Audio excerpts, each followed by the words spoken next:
It's been a while since I've talked about lighting. And one reason is I've been struggling myself with lighting. It's not that I forgot how to, but one curse or gift of mine is my desire to get better at things that I do.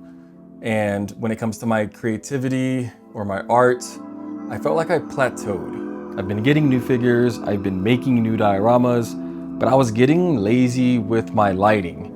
And one thing I always encourage and tell people is to experiment and try new tools, try new techniques. And I wasn't doing any of that. Yo, this is Matt. For this video, I'm going to try a bunch of different lights using the same simple setup. And I'm not talking about just using my fancy lights. I'm talking about a phone light, a lamp, a lightsaber, as well as some bigger, fancier lights too. And they're all pretty much different prices. The goal is to see how different lights look and if there's one that's potentially best for toy photography. So let's jump into the setup. Our subject for the video will be Zelda. I'm just kidding. I know it's not Zelda, it's Link. I grew up on the Zelda games. And with this Link is the new one from Figma. It's from the Tears of the Kingdom version. I do have him in a pretty basic pose. I kind of wanted to go for a like yearbook pose style, just to really, be clean, to really be basic, and to really just focus on the lighting. The diorama is a new one that I made, and I might do a review over, like a tutorial over how I made it. Our lighting position will be about 45 degrees to the left of the camera, pointed directly at Link. This is a very good lighting setup, especially if you're starting out. It's pretty basic, the one lighting setup. And what we're gonna be doing, instead of using multiple lights, like, second one would be a fill light or a background light. For this test, we are just gonna focus on one light. So we're gonna be using this whiteboard, this white paper to bounce the light. And this is a basic setup for portrait, like real life people, portrait photography. If you're doing interviews, like for video, this is a good positioning for the light. Just to see the difference with the bounce card, you can see how much it fills in right there when I put it down. Like it really just wraps that lighting perfectly. I highly recommend starting out with this. Like if you're experimenting with lighting, like just focus on this, get this shot down, bounce the light, and then you can kind of maybe add a second light, or you can move this light around. Like another favorite of mine is just having the main light from behind and then bouncing it. So it's like there's gonna be a nice background light with some super soft front light. The camera is on the tripod. It is on video mode. And so it's gonna be a little different from like how pictures would be. But the main thing is to compare the quality of lights. Some settings will be adjusted just to accommodate, because some of the lights that I'm gonna be using, like the iPhone, you can't change the temperature on that. You can control the brightness to an extent, but it's not gonna change that much. So I'm gonna alter the settings on the camera a little bit, but for the most part, I'm trying to keep the image exactly the same. It's just gonna look a little different with how the light comes off. For our first light, I'm going to be using the iPhone. You can see. Let me get a look of how this looks. So I'm just gonna kind of tone it down a little bit. That looks pretty good. Like you can see on the left, I'm kind of casting that harsh shadow because I do feel like the iPhone light is pretty harsh. Next, let's try this Aputure light. This is the Aputure MC. This has been my favorite for a pretty long time. I'm gonna turn this down. Okay, right away you can see the difference. And this one does have a little softbox on it. I'm just including that as part of the light because like the light comes with it.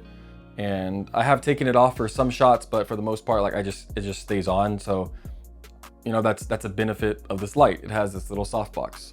That'll be a tutorial for another video. I have talked about lighting, like in soft lighting, hard lighting. But for this one, it's just gonna be however the light is. So bear with me. Don't overthink that part too much of it. And so you can see the difference right away with the shadows right here compared to where the iPhone was.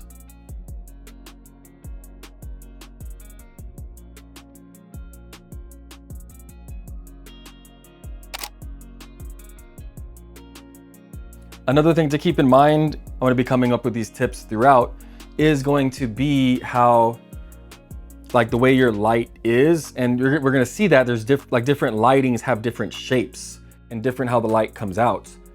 And there's different modifiers to accommodate for that. Like a popular one is the grid, which really focuses the light so it's not going to be spilling a lot to the side. And I've done videos on this, or even I do have a video talking about like cinefoil and other attachments that you can put on to kind of aim the lights and protect that or prevent that light spill. So once again, I'm not gonna overdo it. I'm just looking at the quality of light. So if, for this, we're just looking at link, we're just looking at the figure and seeing that the color, the quality, the power, and see how much of a difference it makes. Now checking out this Ulanzi light, the VL49 RGB. I think this is kind of old now. And by old, I just mean, I think they have a newer model out, but it still works. I like how simple it is. And the price difference, I think this is an older model as well, but I think the Aputure goes for like 100. And then this one goes for, I think, 20. And so you can see like this is the same color temperature, but it does look a little different than the Aputure does. This next light is a pretty unique one.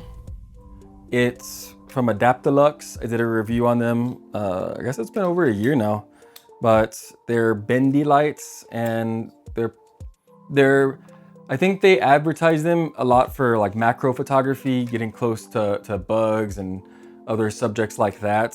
For toy photography, they work really well too. And like they're small, and the light quality has been good when I've used them. So here you can see like this is gonna be just a white light. So the color temperature is gonna be a little different. Okay, so you can see that. And this is without this little softbox. That's like really bright.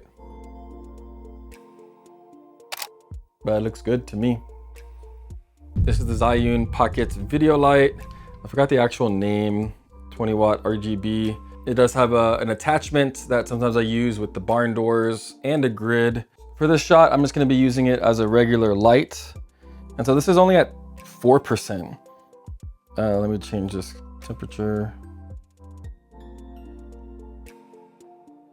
Okay, so this is only at 4%, and it's super bright. For the most part, it is better to have brighter lights that you can dim rather than, you know, lights that aren't that bright, and then you have to kind of struggle to get it to the right position and power. Okay, this next one's another unique one.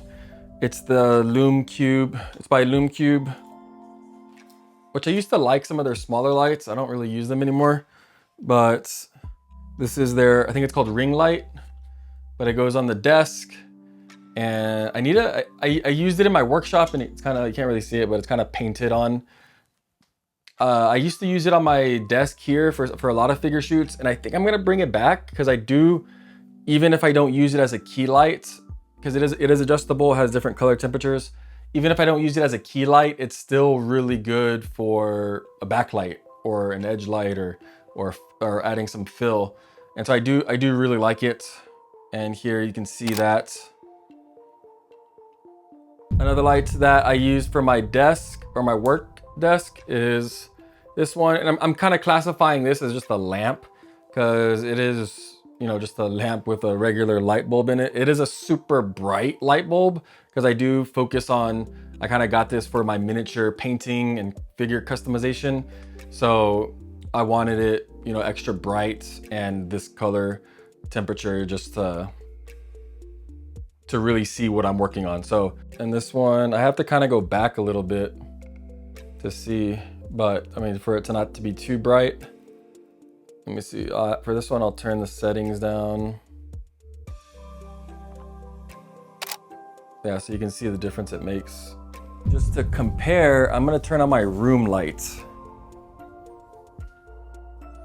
And then let me bump this back up. And I'll just bump it up a lot just to see for the video. That doesn't look too good, right?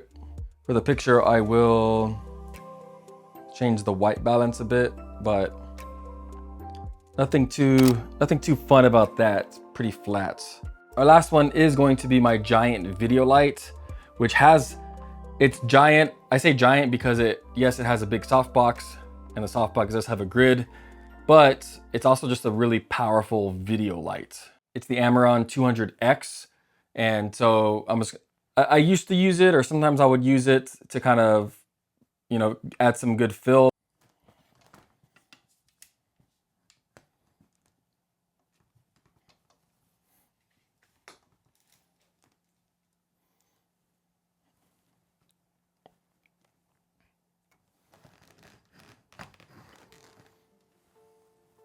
So for the most part, I think that's a really good position, and it looks pretty good. For fun, I did want to try this lightsaber. Okay, it has a pretty white color. Might have some purple tint to it. But this is actually a really good light for, it does have a really good soft light to it. It just kind of wraps around him. So it's good for lighting everything. It's not so much good because it would be hard to like direct it anywhere. But it's got some good softness to it. One light that I've been trying more of is flash. And for this, we're not going to be able to really see the video reaction on here, but I am going to include it in the photo. I'm going to do it regular, and then I do have a little softbox adapter because normally I wouldn't point this directly at the figure. So I'm going to switch this camera off, and we're going to see. Flashes are usually way brighter than a video light can get, a continuous light. I have been liking flashes a lot, and I could see myself really getting into them more. Let's see how it looks. So it looks pretty good. Like, I love how clean the flash can look. So now let's kind of look at all these images that we got. Remember, they're all JPEG. So just kind of looking at all the images spread out here, you can see that some do look better than others. And remember, this is without like any or hardly any editing. Like if you're shooting in RAW, a lot of the colors can be adjusted and changed, but you can just see the ease of use for some lights over others.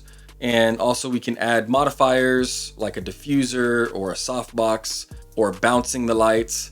And also, as I noted earlier, you know, even some of these bad lights or it's too harsh, that could be a really good rim light. That could be a really good backlight. One of my conclusions from this experiment is just going to be that there's not really a bad light. And just because you don't have, you know, this $100 light doesn't mean you can't start, or you don't know how to use flash, so you can't start photography. No, that's not true. Sure, some of it may look a little bit better and cleaner and it's easier to use, but it doesn't mean you have to have that to start. And all of this is also not even including or counting the sun, which is my favorite light source. And I will do a tutorial over that later on how I best capture the epic sunlight. Hopefully this provided some value. Let me know in the comments. Create and inspire.